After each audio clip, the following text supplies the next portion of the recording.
Justice Annabel Ntalimanja, Commissioners of the Malawi Electoral Commission, Make Chief Elections Officer, Mr. Andrew Mpesi, and your two deputies, Mr. Andrew Kankwalala, responsible for finance and administration, and Mr. Hastings Bota, responsible for operations, or management colleagues, staff from Malawi Electoral Commission.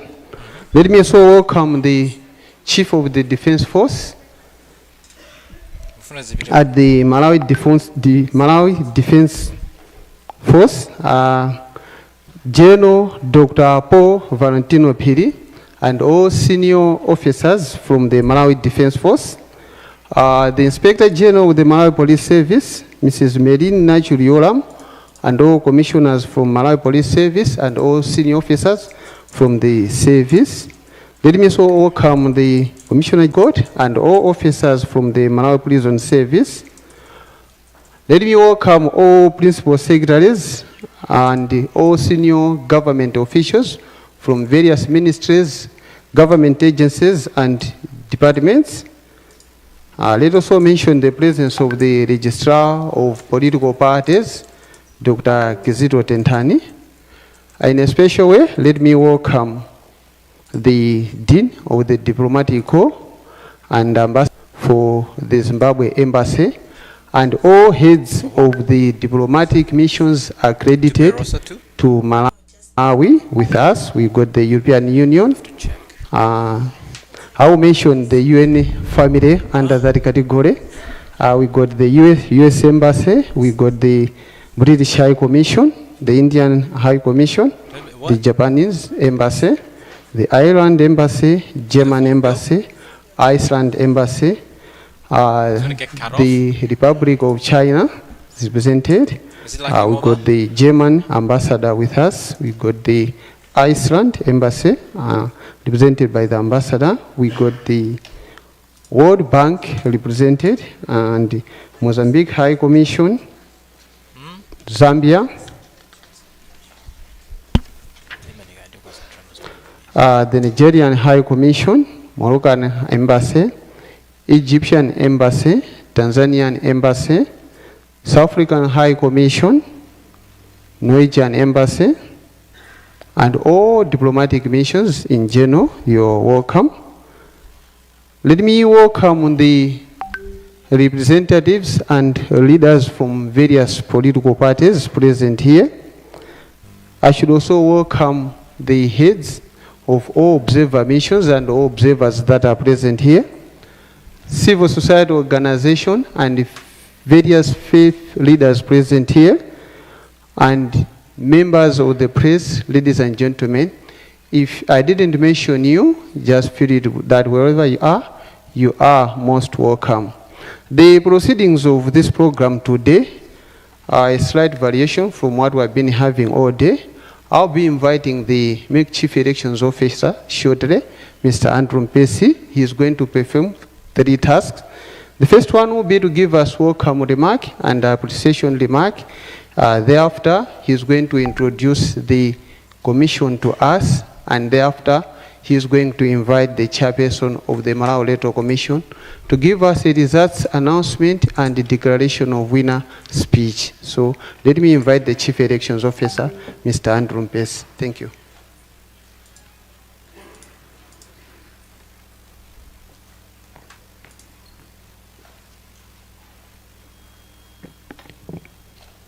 Good evening.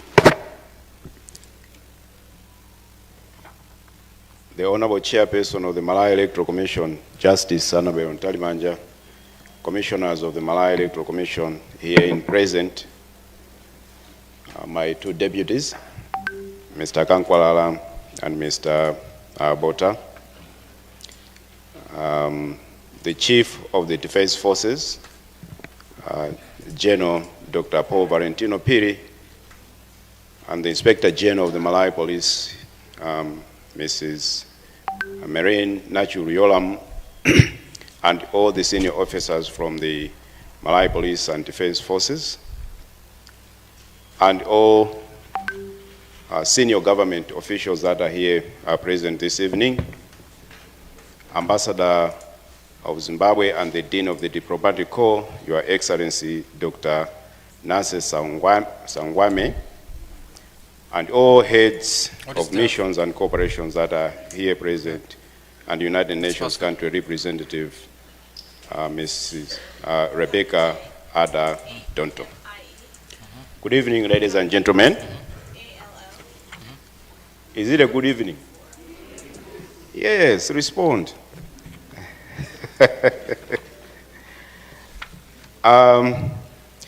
It is my singular honor and privilege this evening, in my capacity as the Chief Elections Officer of the Malawi Electoral Commission, to warmly welcome you all to this very important occasion, the official announcement of the results of the presidential elections that were held on 16 September 2025.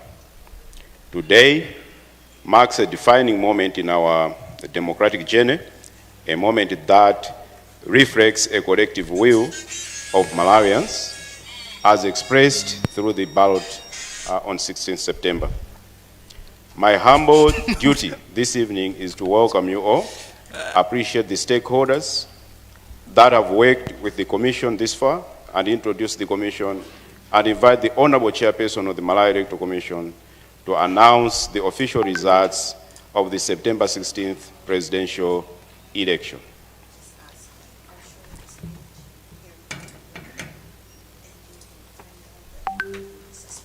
The Malawi Electoral Commission wishes to extend its appreciation to the government of the Republic of Malawi for the adequate and timely funding for these elections. The election operations ran without any logistical challenges and uninterrupted because funding was provided according to the budget as appropriated by Parliament, and also corresponding to cash flow that makes submitted to the Treasury.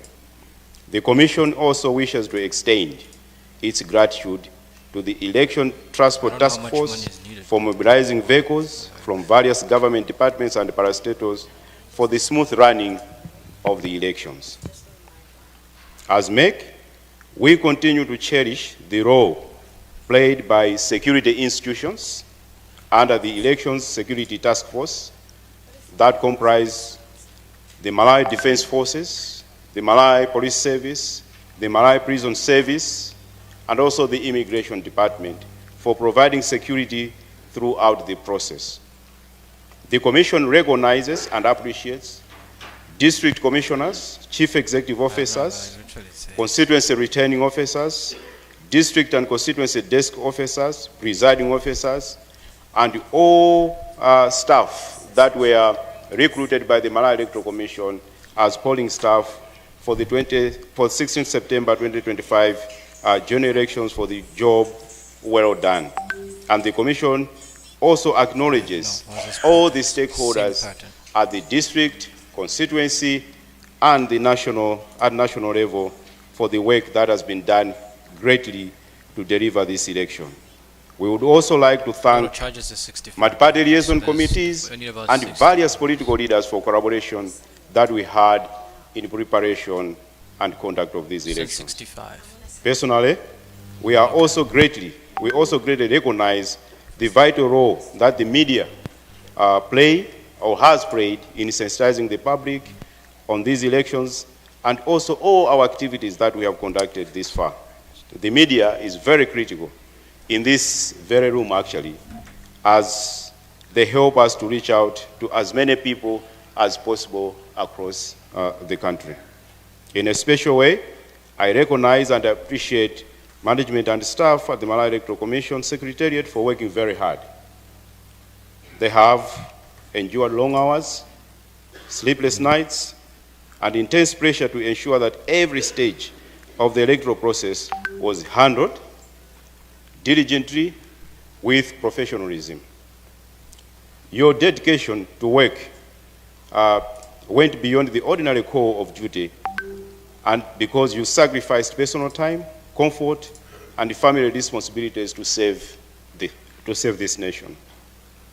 Finally, the Commission, and in fact, expresses its sincere gratitude to and appreciation to all registered voters for turning up to vote. Okay. And that is the ultimate love a member of the society can show in this democratic dispensation. Ladies and gentlemen, the last 8 days have been race against time.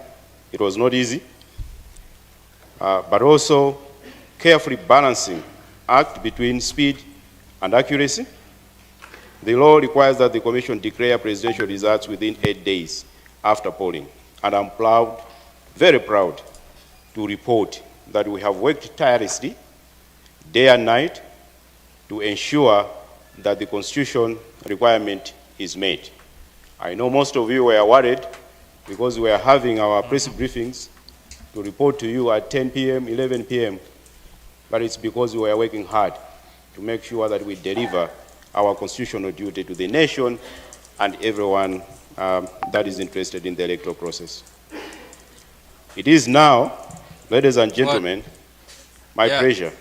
Some of you do not know the people that are in front of you. Some of you have sharp eyes, maybe you have read their names, but I will mention them.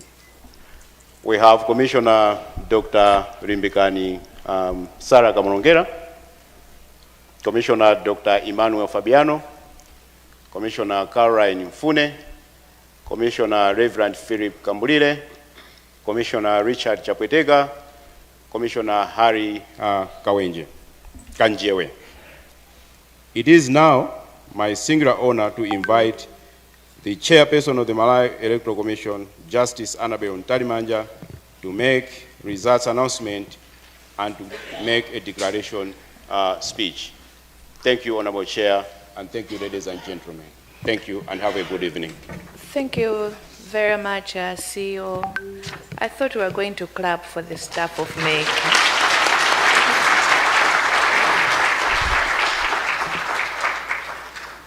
They all have worked very hard to get us where we are. For the Malawi Police Service, Your Excellencies, heads of observer missions, some are still with us, some have since had to go back, senior government officials, and of course the commissioners for the Malawi Electoral Commission and distinguished staff of the Malawi Electoral Commission, led by the CEO and our two DCOs. Good evening. We are here this evening to complete the process that started 5 years ago when we commenced our electoral cycle. Today we come this evening to present the results of our elections that we had on 16th September. The Commission has completed the verification of the results and consideration of the queries and complaints that were logged after the elections. We needed to do that before pronouncing ourselves on the elections. We finished the task of determination yesterday, but we needed to ensure that everything is in place before coming before you tonight. And here we are. Before we get to the results themselves, allow us to walk through the process briefly. You will recall that we had our nomination of candidates and the campaign period before we got to the actual polling itself. You will recall that we had our nomination period, which ran from 10th of June to 30th of July. A total of 23 nomination papers were collected upon payment of a non-refundable fee of 10 million kwacha. Out of the 23 nomination papers, 3 withdrew before submission of their papers, but 20 of those managed to present their papers, as we also right here at the BICC. After vetting of the nomination papers, the Commission approved 17 candidates to have met the requirements of the law, and these are the candidates that you saw on our presidential ballot. Our campaign period ran from 14th July and closed on 14th of September.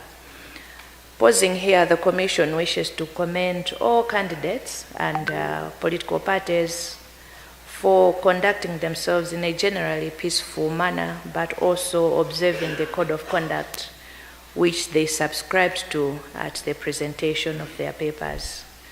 We also pause to commend every Malawian who maintained peace and calm during the campaign period. We believe that the tone that was set during the campaign period transcended through to polling, even to where we are now. And it is our sincere hope that we will also continue to walk in the same peace and calm that has characterized the spirit of Malawi. In terms of voting and counting, we also want to commend every Malawian, eligible Malawian, who turned up first of all to register and then to cast their vote on 16 September. You will recall that we had 7,203,390 registered voters, out of which 3,088,670 were male and 4,114,720 were female. Congratulations to all the females. A total of 5,502,982 turned out to cast their vote on 16th September. In terms of this number, we had 4,690,314 who were verified using the biometric voter verification and identification devices that we placed at every polling station, having introduced this technology to assist us to give to life, to bring to life the principle of one person, one vote. However, taking cognizance of the fact that not everyone could be identified using the devices either on account of the challenges with their fingerprints or challenges with their devices themselves, or indeed any issues, we also made provision for people to be identified using the manual register, which was also in use. And when you look at the statistics, you see that the final voter turnout is higher than the number that were identified using the devices. But the Commission had explained and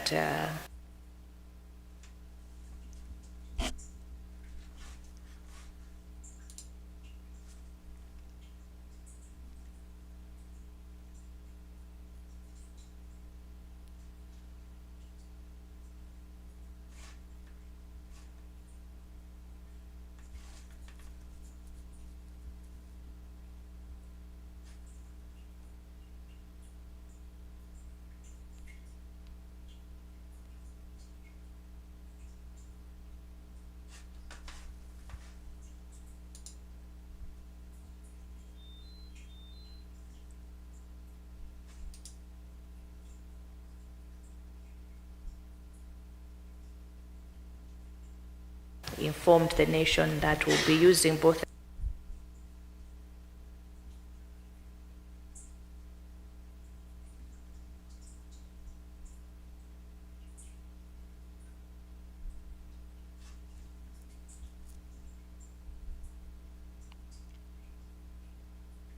country. Therefore, it was our duty and responsibility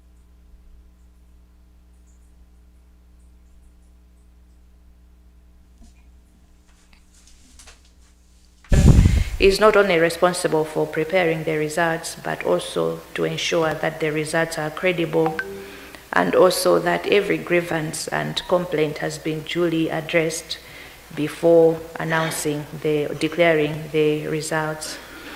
Now we have resolved all the issues, or we have responded to all the complaints, and we are here now to finalize the process in as far as the presidential election is concerned. Allow us now to talk about the review of void votes. In accordance with Section 96(2) of the Presidential, Parliamentary and Local Government Elections Act, the Commission is supposed to examine votes that have been classified as void at the polling stations and to affirm or correct the decisions made by presiding officers.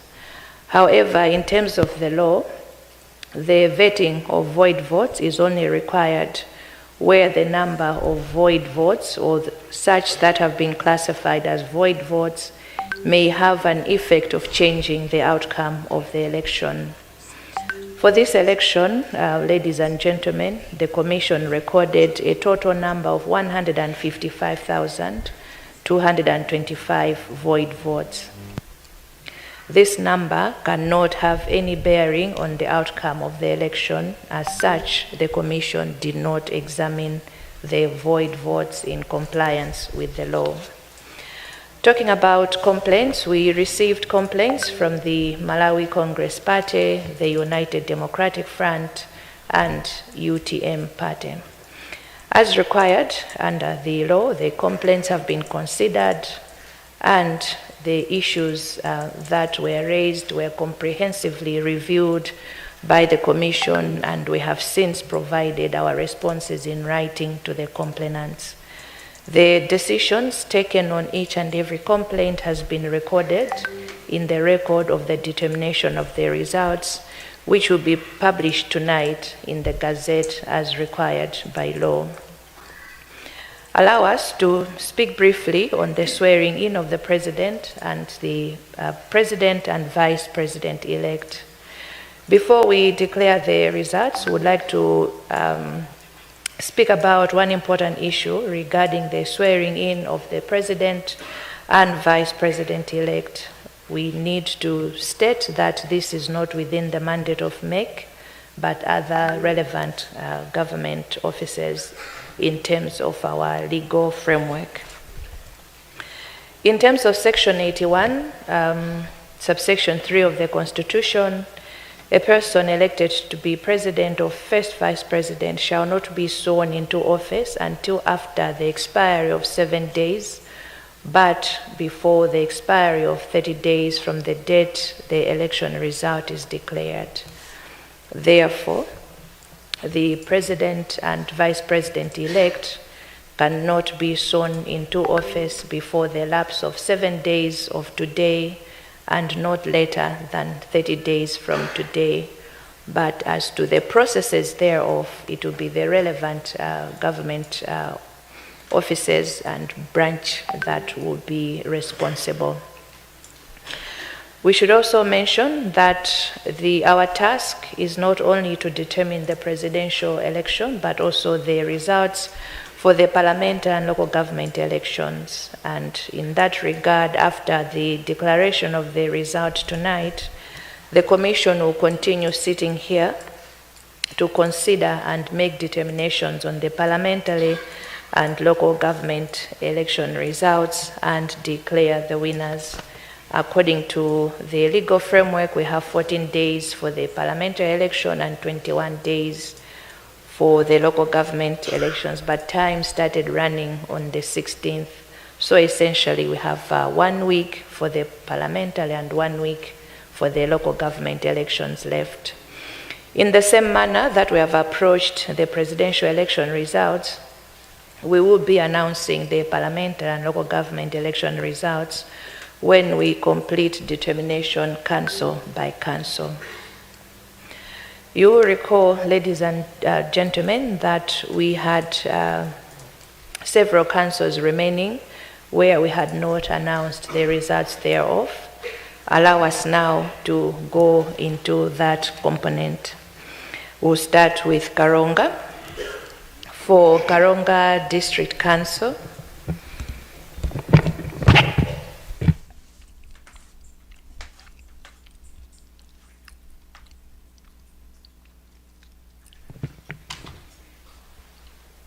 thank you, Richard. For Karonga District had a total of 122,430 registered voters, a total of 83,916 turned up for voting, representing 68.5%. there were 2,364 void votes, representing 2.8%. There were 81,552 valid votes. Ndipo mavota amenewa aenda motere kukaronga. Dr. Joyce Hilda Banda, People's Party, 5,249 votes. Thokozani Manyika Banda, 669 votes. Akwame Bandawe Anyamata Atsikana Azimai, 617 votes. Dr. Lazarus McCarthy Chakwera, Malawi Congress Party, 19,072 votes. Kamuzu Shiwambo, People's Transformation Party, 444 votes. Adiu James Chilungo, Independent, 163 votes. Cosmas Felix Chipojola, Independent, 174 votes.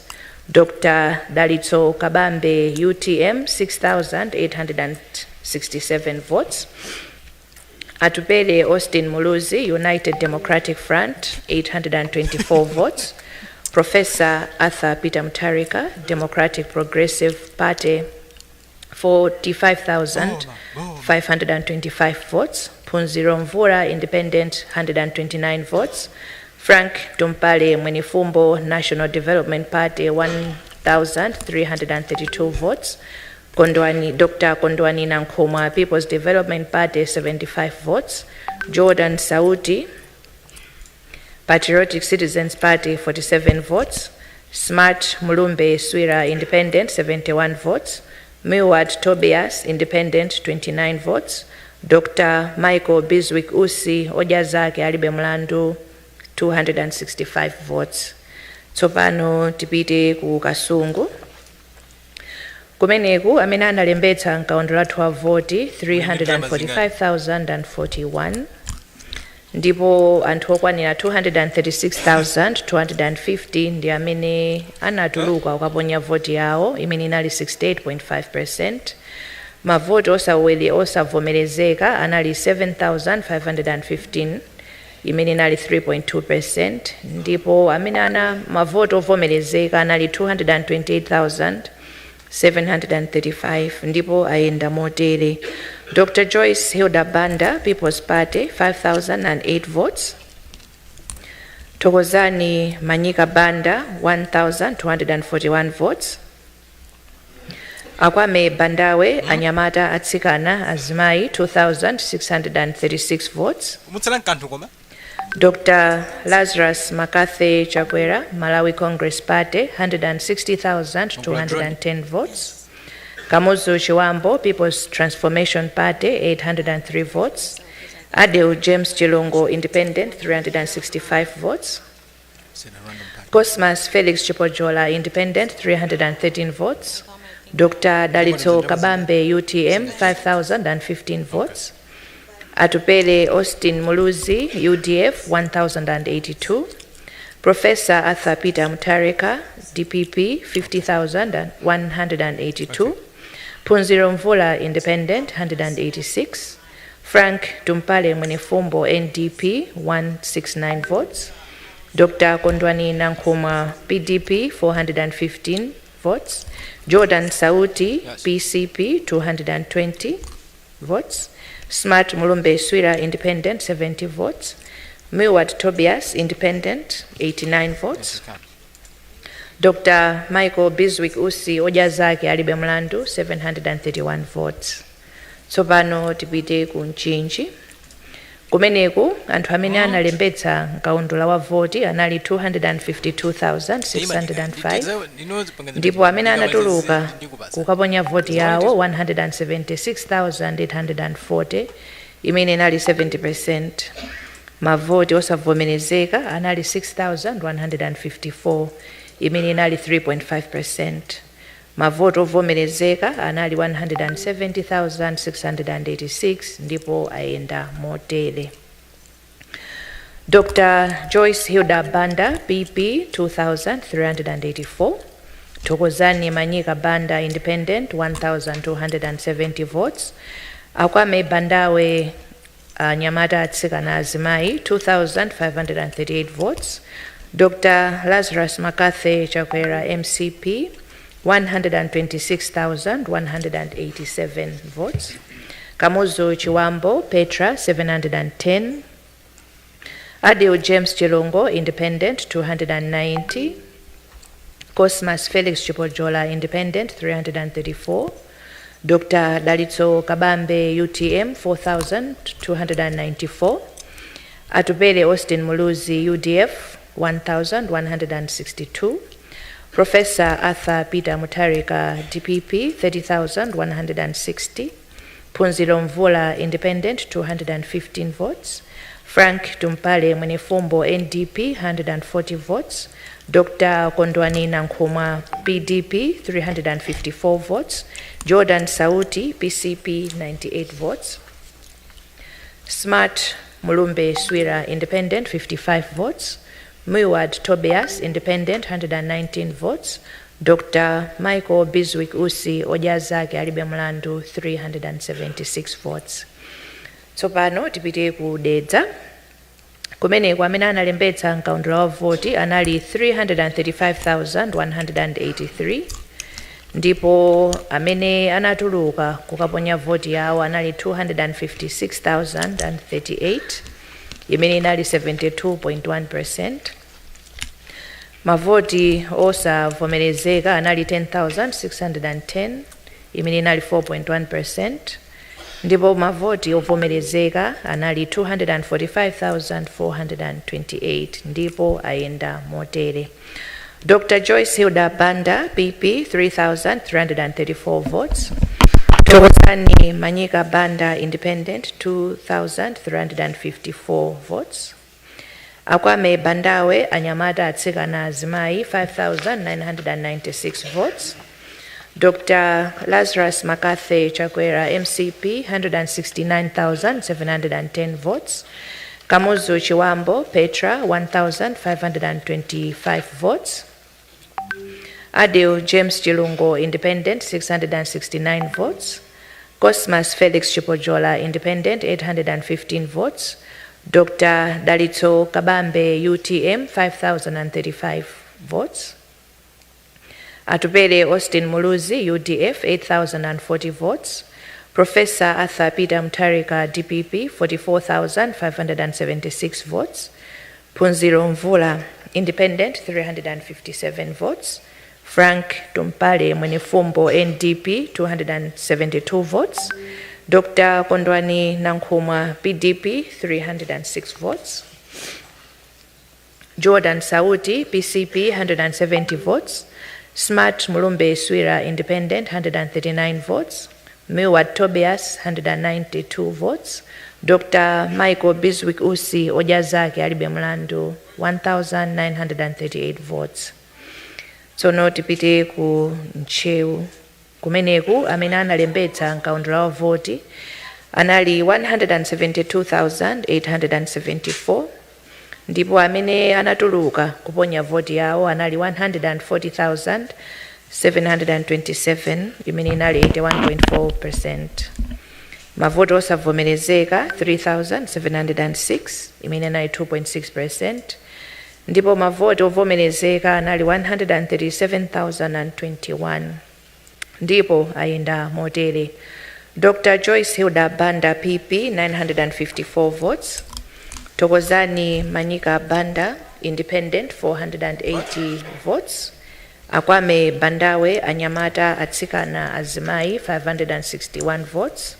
Dr. Lazarus Makathe Chakwera MCP 9,095 votes. Kamuzu Chiwambo Petra 453 votes. Adil James Chilungo Independent 256 votes. Cosmas Felix Chipojola Independent 342 votes. Dr. Dalitso Kabambe UTM 14,291 votes. Atubele Austin Muluzi UDF 2,015 votes. Professor Arthur Peter Mutharika DPP 107,432 votes. Punzilo Mvula Independent 320 votes.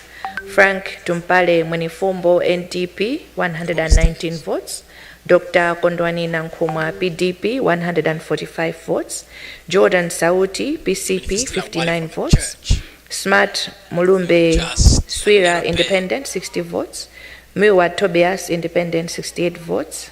Dr. Michael Biswick Usi Ojazaki alibe mulandu, 371 votes. Tsopano tipite ku Machinga. Kumeneku amene analembetsa nkaundula wa voti anali 410,603. Amene anatuluka kudzaponya voti yawo anali 316,871. Imene inali 77.2%. Mavoto osavomerezeka anali 10,466. Imene inali 3.3%. Amene mavoto ovomerezeka 306,405. Ndipo ayenda motere. Dr. Joyce Hilda Banda PP 3,712 votes. Thokozani Manyika Banda independent 1,218 votes. Akwame Bandawe Anyamata Atsikana Azimai 1,099 votes. Dr. Lazarus Makathe Chakwera MCP 10,080 votes. Kamuzu Chiwambo People's Transformation Party 1,176 votes. Adil James Chilongo independent 830 votes. Cosmas Felix Chipojola independent 600 votes. Dr. Dalito Kabambe UTM 5,020 votes. Atupele Austin Muluzi UDF 23,091 votes. Professor Arthur Peter Mutharika DPP 257,098 votes. Punziro Mvula independent 978 votes. Frank Tumpale Mwenifumbo NDP 264 votes. Dr. Kondwani Nankhumwa PDP 255 votes. Jordan Sauti PCP 126 votes. Smart Mulumbe Swira independent 93 votes. Miwa Tobias independent 127 votes. Dr. Michael Biswick Usi Ojazaki alibe mulandu 638 votes. Blantyre District. Blantyre District Council kunali anthu okwanira 166,739 amene analembetsa nkaundula wa voti. Ndipo amene anakaponya voti yawo mwa anthu amenewa anali 138,086. Imene inali 82.8%. Mavoto osavomerezeka anali 3,106. Imene inali 2.2%. Ndipo mavoto ovomerezeka anali 134,980. Amene ayenda motere. Dr. Joyce Hilda Banda PP 687 votes. Thokozani Manyika Banda independent 297 votes. Akwame Bandawe Anyamata Atsikana Azimai 262 votes. Dr. Lazarus Makathe Chakwera MCP 5,002 votes. Kamuzu Chiwambo Petra 236 votes. Adil James Chilungo independent 137 votes. Cosmas Felix Chipojola independent 136 votes. Dr. Dalito Kabambe UTM 5,158 votes. Atupele Austin Muluzi UDF 3,568 votes. Professor Arthur Peter Mutharika DPP 118,691 votes. Punziro Mvula independent 277 votes. Frank Tumpale Mwenifumbo NDP 56 votes. Dr. Kondwani Nankhumwa PDP 89 votes. Jordan Sauti PCP 53 votes. Smart Mulumbe Swira independent 29 votes. Miwat Tobias independent 23 votes. Dr. Michael Biswick Usi Ojazaki alibe mulandu 279 votes. Palombe. Ku Palombe amene analembetsa nkaundula wa voti anali 170,605. Ndipo amene anatuluka kukaponya voti yawo anali 143,912. Imene inali 84.4%. Mavoto osavomerezeka anali 2,161. Imene inali 1.5%. Mavoto ovomerezeka anali 141,751. Amene ayenda motere. Dr. Joyce Hilda Banda PP 548 votes. Thokozani Manyika Banda Independent 246 votes. Akwame Bandawe Anyamata Atsikana Azimai 242 votes. Dr. Lazarus Makathi Chakwera Malawi Congress Party 2,305 votes. Kamuzu Shiwambo Petra 182 votes. Adil James Chilungo Independent 148 votes. Cosmas Felix Chipojola Independent 126 votes. Dr. Dalitso Kabambe UTM 950 votes. Atupele Austin Muluzi UDF 2,032 votes. Professor Arthur Peter Mutharika TPP 134,205 votes. Punzilo Mvola Independent 348 votes. Frank Tumpale Mwenefumbo NDP 77 votes. Dr. Kondwani Nankuma People's Development Party 132 votes. Jordan Sauti PCP 24 votes. Smart Mulumbe Swira Independent 20 votes. Milward Tobias Independent 37 votes. Dr. Michael Biswick Usi Ojazaki Alibe Mulandu 129 votes. Tipite tsopano ku Mangochi Municipality. Kumeneku amene analembetsa mkaundula wa voti anali 37,840 ndipo anthu okwana 28,443 ndi amene anatuluka kudzaponya voti yawo imene inali 75.2%. Mavoti osavomerezeka anali 563 imene inali 2%. Mavoti ovomerezeka anali 27,880 amene ayenda motere. Dr. Joyce Hilda Banda PP 173 votes. Thokozani Manyika Banda Independent 38 votes. Akwame Bandawe Anyamata Atsikana Azimai 28 votes. Dr. Lazarus Makathi Chakwera MCP 1,290 votes. Kamuzu Chiwambo Petra 30 votes. Adel James Chilungo 80 votes. Cosmas Felix Chipojola Independent 20 votes. Dr. Dalitso Kabambe UTM 880 votes. Atupele Austin Muluzi UDF 3,069 votes. Professor Arthur Peter Mutharika DPP 22,113 votes. Punzilo Mvola Independent 55 votes. Frank Tumpale Mwenifumbo NDP 16 votes. Dr. Kondwani Nankuma PDP 6 votes. Jordan Sauti PCP 2 votes. Smart Mulumbe Swira Independent 7 votes. Milward Tobias Independent 2 votes. Dr. Michael Biswick Usi Ojazaki Alibe Mulandu 71 votes. Tibwere tsopano ku Lilongwe District Council. Kumeneku anthu amene analembetsa mkaundula analipo 826,779 ndipo anthu okwana 617,030 ndi amene anatuluka kuponya voti yawo imene inali 74.6%. Mavoti osavomerezeka anali 22,545 imene inali 3.7%. ndipo mavoti ovomerezeka anali 594,485 amene ayenda motere. Dr. Joyce Hilda Banda PP 5,362 votes. Thokozani Manyika Banda Independent 3,426 votes. Akwame Bandawe Anyamata Atsikana Azimai 9,066 votes. Dr. Lazarus Makathi Chakwera MCP 511,625 votes. Kamuzu Chiwambo 2,000. Kamuzu Chiwambo Petra 2,879 votes. Adel James Chilungo Independent 876 votes. Cosmas Felix Chipojola Independent 1,089 votes.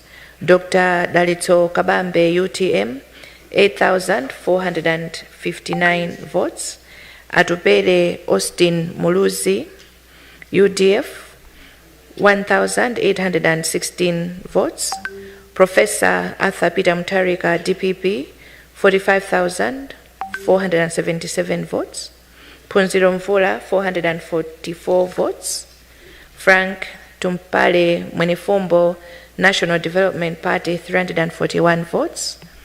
Dr. Kondwani Nankhumwa People's Development Party 660 votes. Jordan Saudi PCP 258 votes. Smart Mulumbe Swira Independent 165 votes. Millward Tobias Independent 311 votes. And Dr. Michael Biswick Usi Ojazake alibe mlandu 2,231 votes. Tsopano tipite ku Chiladzulu. Kumeneku amene analembetsa kaundula wa voti anali 146,878. Ndipo amene anatuluka kudzaponya voti anali 127,545. Imene inali 86.8%. Mavoto osavomerezeka anali 2,522. Imene inali 2%. Mavoto ovomerezeka anali 125,023. Ndipo ayenda motere.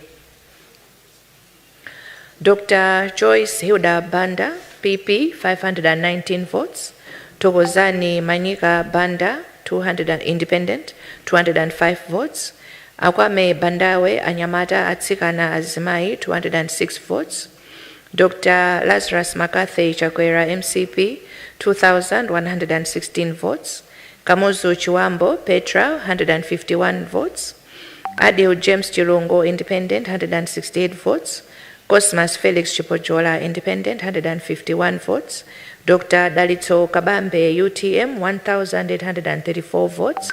Atupele Austin Muluzi UDF 1,919 votes. Professor Arthur Peter Mutharika DPP 117,098 votes. Phunziro Mvula Independent 285 votes. Frank Tumpale Mwenifumbo National Development Party 63 votes. Dr. Kondwani Nankhumwa PDP 68 votes. Jordan Sauti PCP 29 votes. Smart Mulumbe Swira Independent 26 votes. Millward Tobias Independent 21 votes. Dr. Michael Biswick Usi Ojazake alibe mlandu 164 votes. Nkatabe. Ku Nkatabe District Council amene analembetsa kaundula wa voti analipo 107,406. Ndipo anthu okwanira 72,776 ndi amene anatuluka kukaponya voti yawo imene inali 67.8%. Mavoto osavomerezeka anali 1,968 imene inali 2.7%. Ndipo mavoto ovomerezeka anali 70,808 ndipo amenewa ayenda motere. Dr. Joyce Hilda Banda PP 5,041 votes. Tokozani Manyika Banda Independent 387 votes. Akwame Bandawe Anyamata Atsikana Azimai 488 votes. Dr. Lazarus McCarthy Chakwera MCP 15,903 votes. Kamuzu Chiwambo Petra 261 votes. Adil James Chilungo Independent 87 votes. Cosmas Felix Chipojola Independent 166 votes. Dr. Dalitso Kabambe UTM 6,946 votes. Atupele Austin Muluzi UDF 845 votes. Professor Arthur Peter Mutharika DPP 39,813 votes. Phunziro Mvula Independent 90 votes. Frank Tumpale Mwenifumbo NDP 70 votes. Dr. Kondwani Nankhumwa PDP 143 votes. Jordan Sauti PCP 28 votes. Smart Mulumbe Swira Independent 22 votes. Millward Tobias Independent 27 votes. Dr. Michael Biswick Usi Ojazake alibe mlandu 491 votes.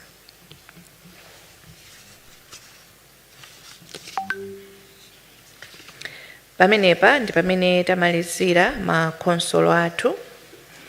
mene mavoti tawerengera. Tinafotokozera kuti chisankho chathu chinachitika ma polling station 15,148 ndipo anthu amene anabwera kuzaponya voti nafotokoza kuti anali 5,502,982 imene inali 76.4% ya iwo amene analembetsa mkaundula wathu wa voti, ndipo mavoti athu osavomerezeka anali 155,225 imene inali 2. Tifotokoze kuti zotsatira zathu timawerengetsera ndi voti imene kandidati wina aliyense wapeza. Ifeyo timangowerengera kuti mavotiwo ayenda motani malingana ndi mmene anthu aponyera voti. Cholinga ndicho kuti liwu la wina aliyense lithe kuyankhula ndi voti yake, ndipo ndi voti imene imalunjika kuti chisankho chathu chayenda motani. Ndiye tikaphatikizira zonse zimene takhala tikuwerengera kuchokera pa tsiku lija tinayamba kulusa zotsatira zathu kufika lero, mavoti ovomerezeka analipo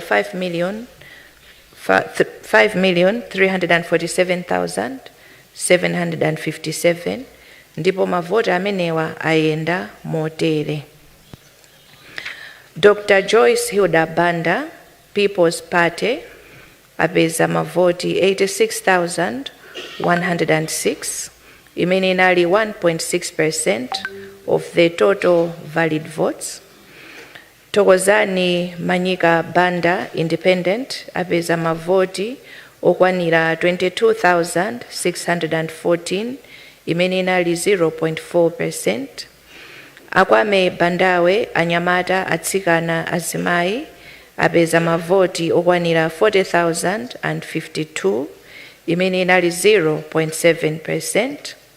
Dr. Lazarus Makathe Chakwera, Malawi Congress Party, apeza mavoti okwanira 1,765,170, imene inali 33.0%.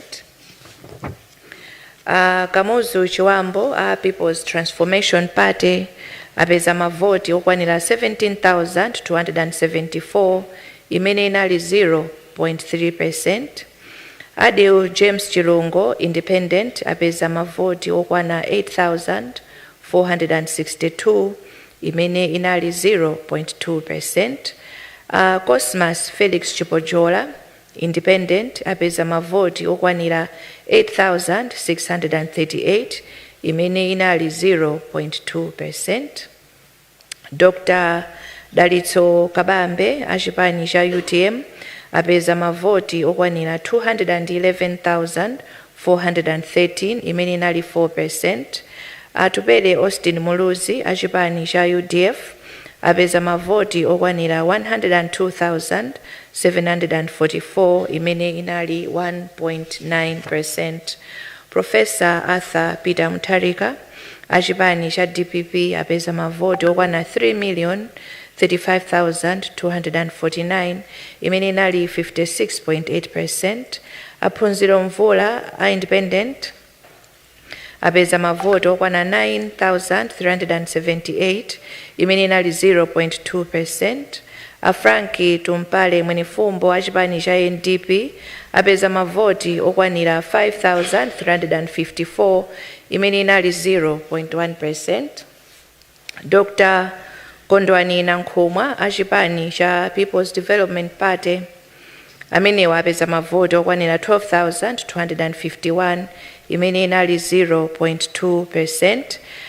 Jordan Sauti, Patriotic Citizens Party, apeza mavoti okwanira 2,196, imene inali 0.04%. Smart Mulumbe Swira, Independent, apeza mavoti okwanira 1,848, imene inali 0.0%. Miwa Tobias, Independent, amenewa apeza mavoti okwanira 2,086 imene inali 0.04%.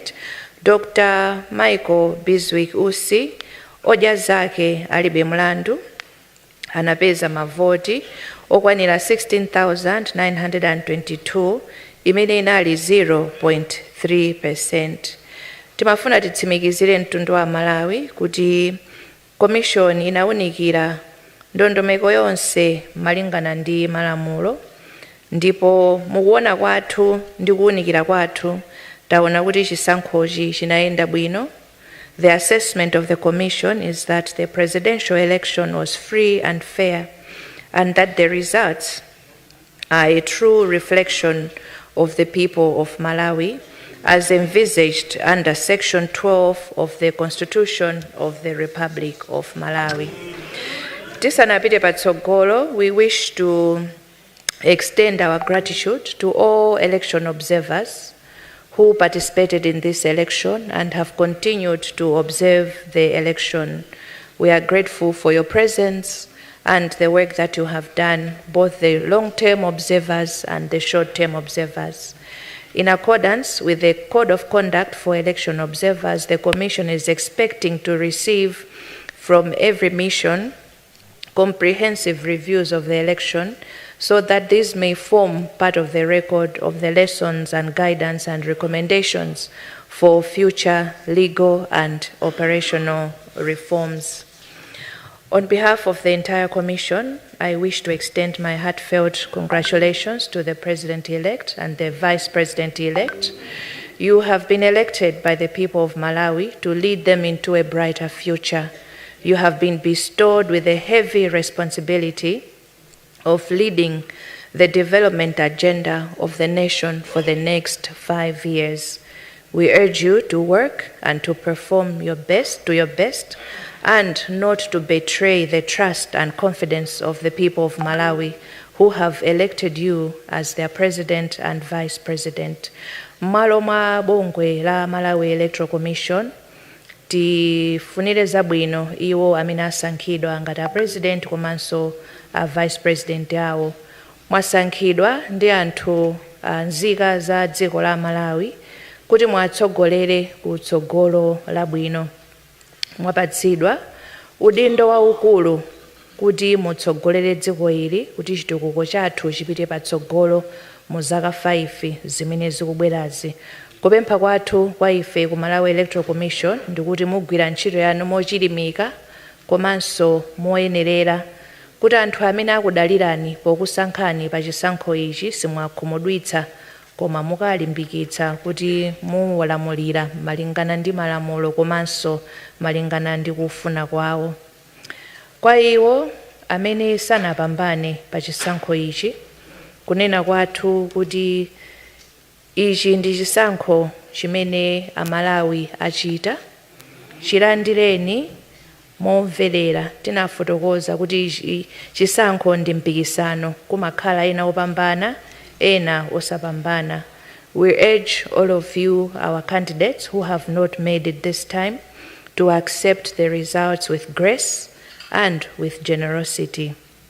Kupempha kwathu ndikuti mupitiriza to play your part in building Malawi into a greater nation.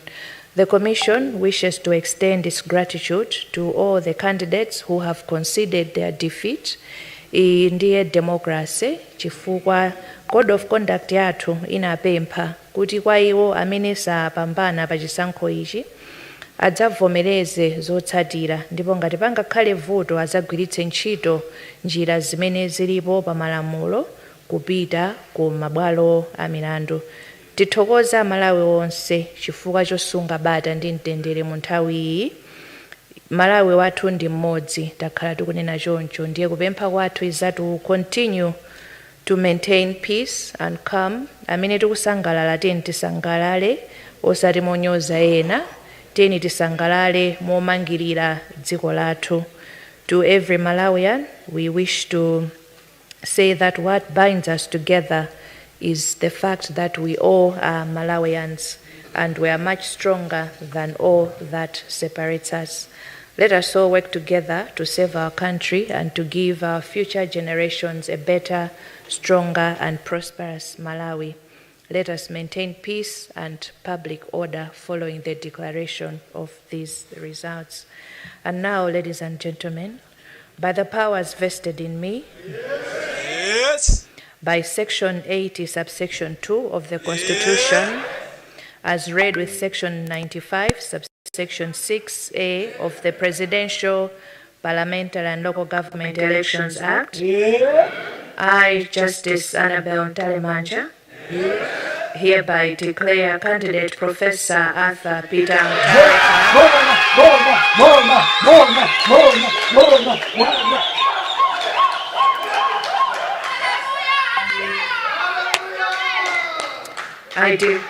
I declare candidate Professor Arthur Peter Mutharika as the President-elect and Justice Dr. Jane Maemo Ansah AC retired as the President and Vice President-elect of the Republic of Malawi following the September 25 Presidential General Election. May God bless Malawi. Thank you all for your attention.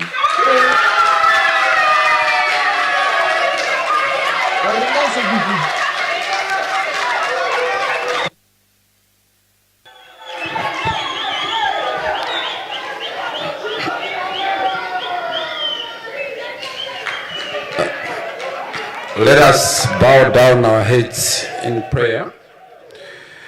Our Heavenly Father, we once again thank you for this evening that you have given us. Thank you for the grace and the message that you showered upon us. Father, we would like you to bless us as we walk out of this room. We would like to have traveling messages for all our observers and the mission from abroad that came to witness these elections. Father, we seek your blessings to the President-elect, Professor Arthur Peter Mutharika, and all the people of Malawi as they celebrate this evening. In the mighty name of Jesus we pray. Amen. Zikomo kwambiri ndipemphe kuti dongosolo la nyumba muno oyamba kutuluka akhale ma commissioners athu komanso Inspector General Malawi Police Service ndi a Chief of Defense Malawi Defense Force kugwiritsa ntchito khomo lawo kenako ndikhale ndi makazembe athu kusaliranso. Zikomo kwambiri. Let's proceed.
chisankho cha Malawi anaponya pa 16 September chaenera kuno National Talent Center mzinda wa Lilongwe.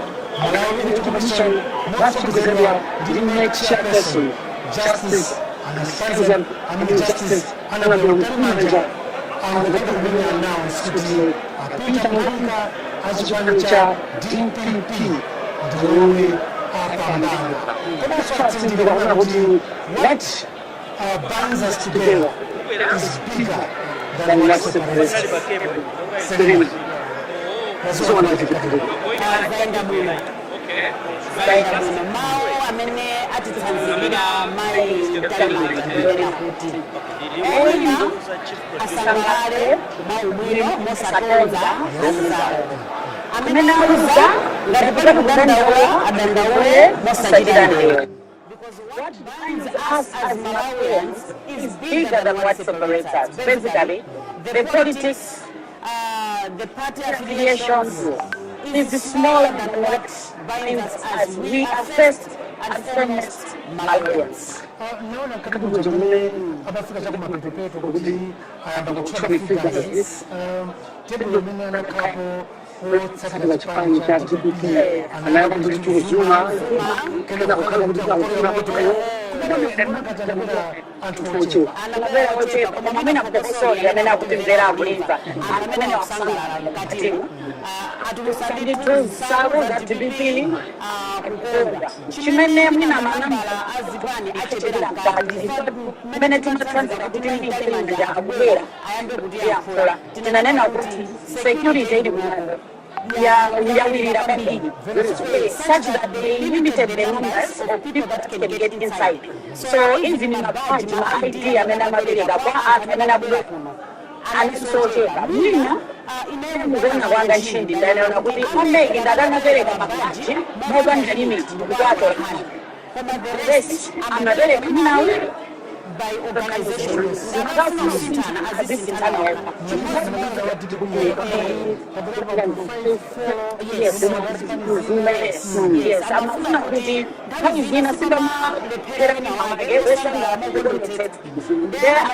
getting it. It started in a I'm going to find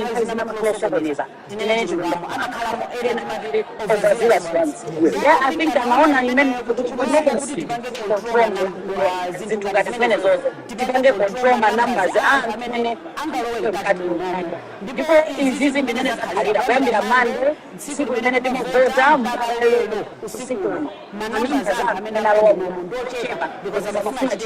manage. Also, some normally sensitive materials. Very true. President General Peter Mutharika, 56%. 8.8. Yes.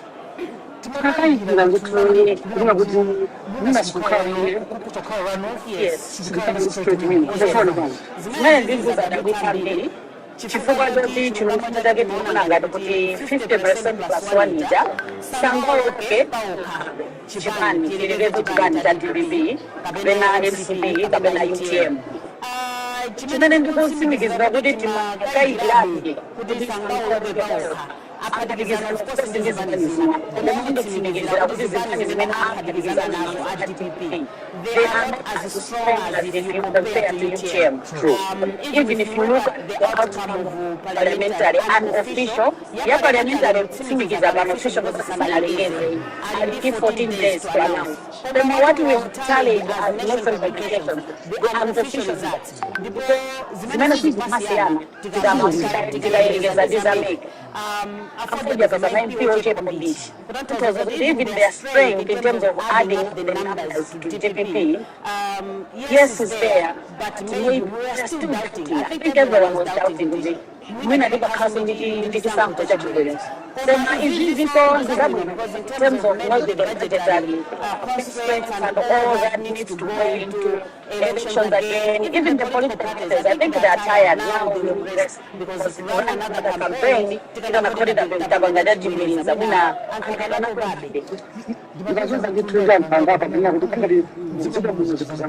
Yes.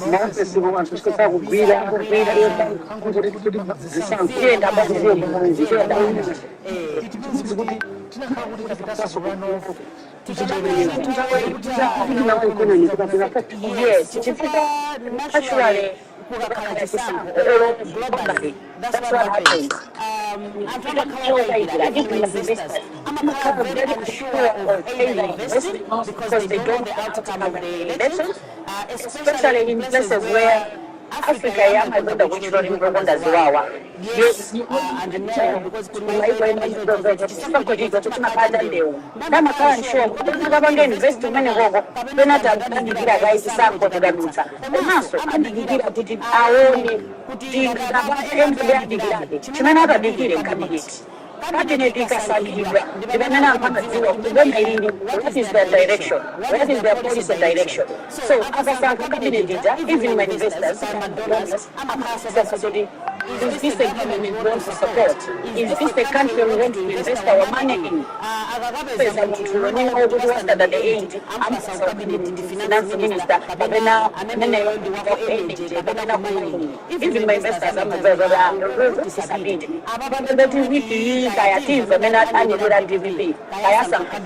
the size of the cabinet, the quality of the cabinet is going to determine what direction do even investors take and invest.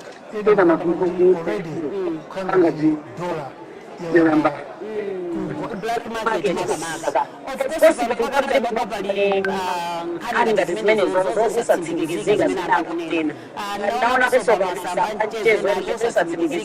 something we are not consuming here, but then I'm transmitting to our Professor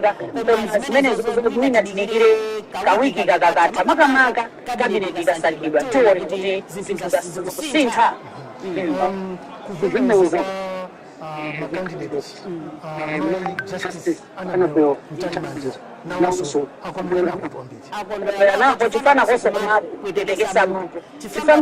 permission that these people are also saying I make this bigger. So conceding and congratulating the winner, it lessens the unnecessary then of okay. That I'm trying to families and other families and the Zimini Zimina families are families and others. Some of them means this don't agree with what Make has done, we're going to what Make has done and the competence of Make. And that's a headache for Make because many of them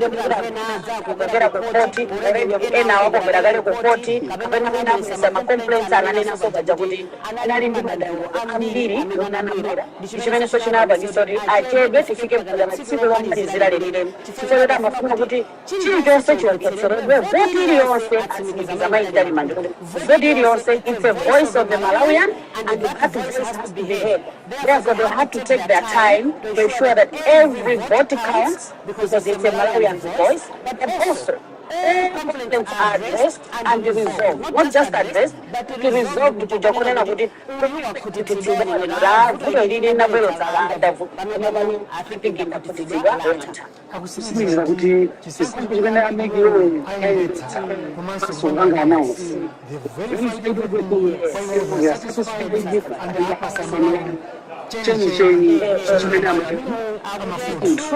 that have been announced is a true reflection of Malawians' will. A chief election officer anakalipesi amene anatsegula kuyankhula nanenanso kuti chisankho chichiwewe achiye chayenda vuto anena kuti smoothani even nkhani ya ndalama akuti sanadandaule kutikira kuti ndalama zaperewera pano pake ayi ndithu ndikukupindula ndithu anzambo akubumba maspika peace stability ndimene ndithu kukhanga yes nkhani yayikulu utsogoleri apitirize wauza amene amawatsatira to calm down but also not to be violent. Celebrate peacefully, osanyoza amananiza. Iyi ndi game. Azatumiza Zambia, Arsenal, Manchester. Winaluza 2-0 and you want to win, you celebrate. At the end of the day, you get a glass of water, you drink, and you shake each other's hands. One.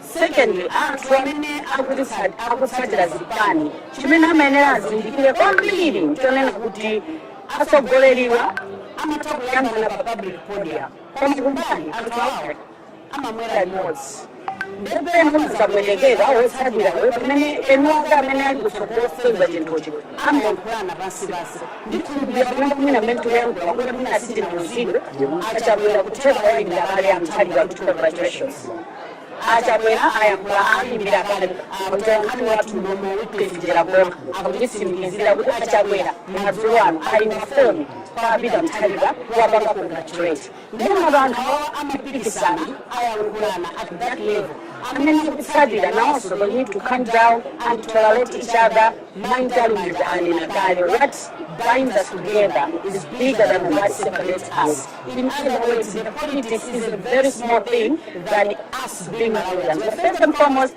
Malawians, and that's what binds us together. Once again, we come on the nation. Applications limited. The notice of the final day last day. Siku number 8, ninaona kitu ambacho amalize zote. Anaona kuti iwe waisi kuti kufika siku ya leo zote akabudu. Zimene zitu akwaneleza. Kuti kutunza kwa mbele kuti makala yambe pale tunapenda vote. Naso kwenda katika masomo siku maliza. Nina make apangana. Peter Mutharika DPP kuti ngomwe apambana. Kupambana.